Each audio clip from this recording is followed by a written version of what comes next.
Jeremy, thank you so much for being with us. Tell us the history of the Philly House and its connection to John Wanamaker. First of all, welcome to Philly House. We've only been around for 147 years. Only. And so we do consider ourselves to be a living legacy of John Wanamaker and all of his Christian philanthropy. So we were founded in 1878 as the Sunday Breakfast Association of Philadelphia. Now you can understand why today we're called Philly House. So for 144 years, though, we did stick with the name Sunday Breakfast Rescue Mission.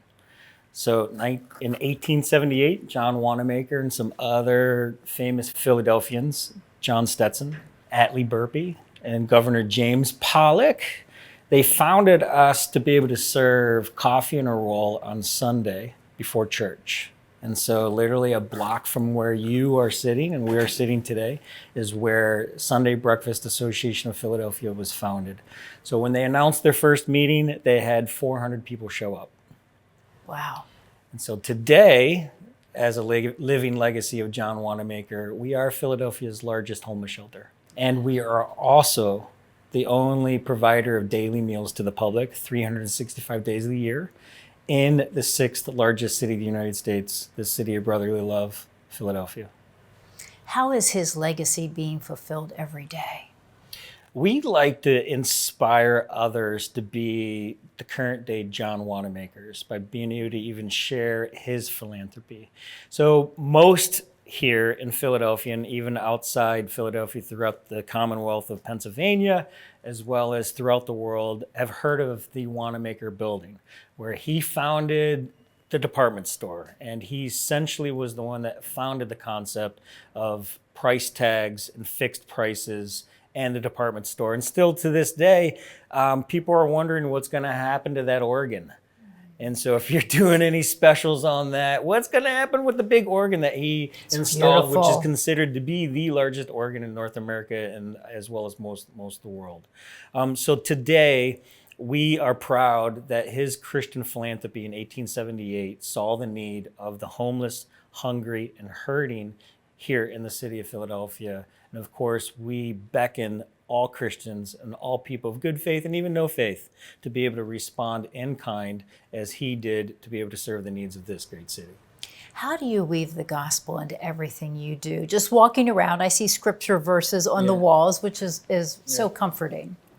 The way we weave the gospel in everything we do is in everything we do.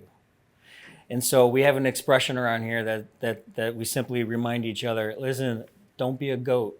And it's Jesus's words. He warns us.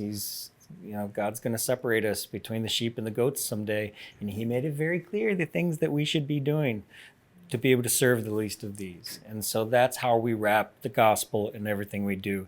The men that are walking through our doors, which last year represented 2,042 unique, unduplicated men, which is a third of all the men that were sheltered and homeless in the city of Philadelphia last year. So that's the extent that are walking through our doors.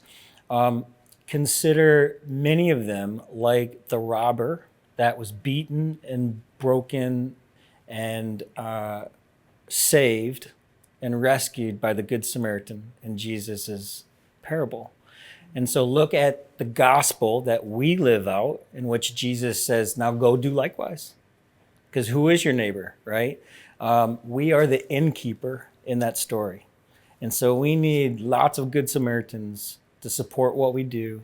First of all, not to judge the man that's coming through our doors. Jesus never said that the Good Samaritan first sat him down and said, hey, by the way, do you know Jesus?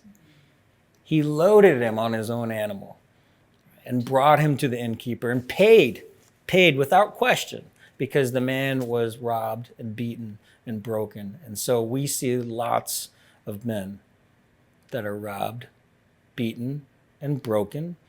And yes, many of them in their circumstances do know Jesus.